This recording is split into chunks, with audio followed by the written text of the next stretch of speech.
안녕하세요. 마인드치과 원장 양재민, 김인석입니다.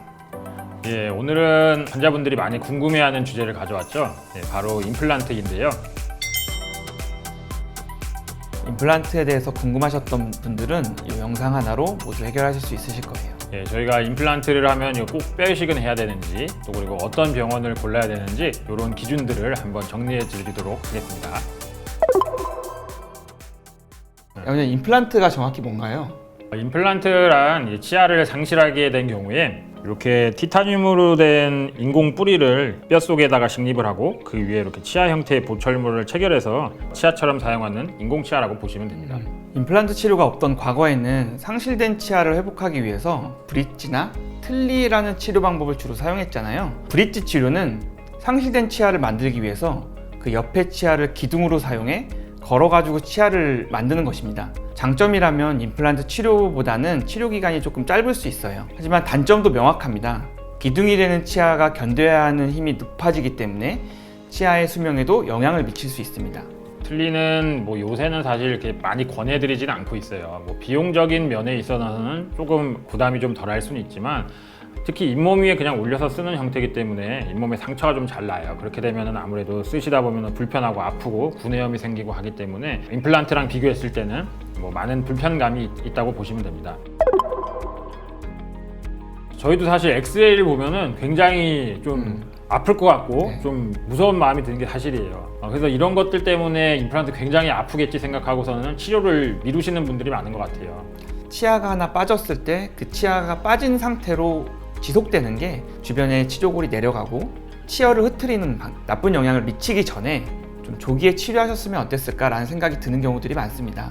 그리고 요새는 이제 이런 통증들을 없애기 위해서 다양한 방법들이 나와 있잖아요. 무통 마취기라던가 웃음가스라고 불리는 엔투어 가스 같은 걸 이용하거나 아니면 진정제 같은 걸 이용하는 방법들도 있는데 요새는 또 이제 수면 임플란트라고 해서 두려움이 많으신 분들한테 권해드리는 치료가 있는데 김원장님께서 수면 임플란트에 대해서 한번 설명해 주시겠어요? 미다졸람이라는 약을 써서 가수면 상태로 들어가게 되는데 이때 치과 치료의 불쾌한 자극이나 느낌들을 기억하지 못하시기 때문에 수면이란 말을 붙이고 있습니다.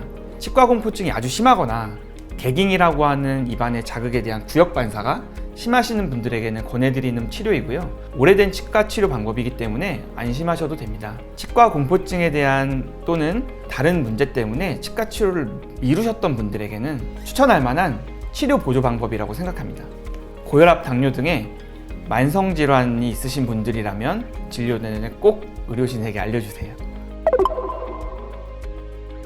다음으로는 임플란트 치료 기간에 대해서 이야기해 볼게요. 결론부터 말씀드리면 평균 한 3-4개월 정도 걸리지만 환자분들 건강 상태와 치조골의 회복 상태에 따라서 좀 많은 차이가 있습니다. 요새는 이제 기술이 많이 발전됐기 때문에 치아를 발치하는 날 임플란트 식립까지 보통 한 번에 진행이 되죠. 그다음 소독하러 한 번 오시고 실밥포 한 번 오시고 한 3개월 정도 이제 튼튼하게 굳을 때까지 좀 기다렸다가 강도 측정하면서 강도가 잘 나오면 바로 뽐까지 뜨시고 그 다음에 보철물이 올라가고 또 임플란트에 다 올라가는 데는 이게 착착착 진행만 잘 되면 한 5번 정도면 끝나는 것 같아요. 물론 그 후에도 임플란트의 수명을 길게 유지하기 위해서는 주기적으로 방문을 해서 검진을 받아주셔야 됩니다.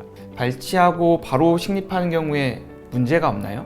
염증이 심한 경우에는 염증이 좀 다 없어지고 나서 발치를 먼저 하고 지연 식립을 하는 게 나은 경우들이 있어요. 하지만 그런 경우가 아니라고 하면 바로 식립을 하는 게 더 많은 장점들을 가져갈 수 있다고 좀 보여지는데요. 무엇보다 이제 가장 큰 장점은 이 치료 기간을 거의 절반 정도로 줄일 수 있다는 거겠죠. 전체 치료 기간이 줄어든다는 큰 장점이 있는 반면 다만 이제 환자의 잇몸뼈 상태와 염증 상태를 정확히 확인해 봐야지만 결정되기 때문에 의료진과 꼭 관련해서 상의를 받아보신 다음에 진행하시는 것들을 권해드립니다. 다음으로는 뼈 이식에 대해서 한번 이야기해 볼게요. 임플란트 할 때 뼈 이식이 꼭 필요한가요? 뼈 이식이 항상 필요한 건 아니에요. 하지만 이제 염증이 좀 많아서 치조골이 좀 소실된 경우나 아니면 발치하고 바로 식립을 해야 돼서 비어있는 곳들이 많다 이런 경우에는 뼈 이식을 통해서 보강을 해줘야 됩니다. 이렇게 보시다시피 뼈가 굉장히 얇게 나와 있지만 이 상악동이란 구조물 위에 뼈 이식을 해서 임플란트를 식립한 모습인데 뼈가 부족한 부분에도 임플란트가 잘 고정되어 있는 모습이고요. 이 환자분 같은 경우는 염증이 심해서 이제 뼈가 다 녹아서 뼈가 거의 없어진 상태인데 뼈 이식을 통해서 뼈 형태를 잡고 지연 식립 방법을 통해서 임플란트가 들어갔고 두 분 다 지금 이제 튼튼하게 고정이 돼서 잘 사용을 하고 계신데요. 처음 뼈 상태를 보면은 임플란트가 불가능할 수 있다고 그렇게 판단되어질 수 있는 곳들인데 뼈 이식을 통해서 이렇게 치아 기능을 다시 회복한 걸 보실 수가 있습니다. 네, 임플란트를 고려할 때 치과를 고르는 팁이 좀 있을까요? 믿을 수 있는 치과를 고르는 게 가장 먼저겠죠. 자기 몸에다가 하는 수술이기 때문에 얼마나 정확하고 빠르게 진행이 되느냐 뭐 이런 것들이 가장 중요하지 않을까 싶은데요. 요새는 조금 더 정확한 수술을 하기 위한 다양한 장비들이 많이 있잖아요. 3차원적으로 볼 수 있는 뭐 3D CT라던가 보철물을 만들 때도 조금 더 정밀하게 하기 위해 단순히 본을 뜨는 게 아니라 구강내를 스캔을 해서 보철물도 조금 더 정밀하게 만들 수 있는데 이런 장비들이 구비되어 있는지 임플란트를 많이 해본 숙련된 의료진이 있는지 이런 것들이 중요할 것 같아요. 그리고 요새는 임플란트 가격도 참 천차만별인데요. 저가 마케팅을 하고 나서 갔더니 이제 뼈이식 비용 등으로 비용 부풀리기를 하고 뭐 이런 것들도 있는 것 같은데 여러 치과들을 좀 다녀보시면서 이런 것들도 한번 비교해 보시면 조금 더 도움이 되실 것 같습니다. 방문하기 편한 가까운 치과를 선택하시는 것도 굉장히 좋은 방법이고요.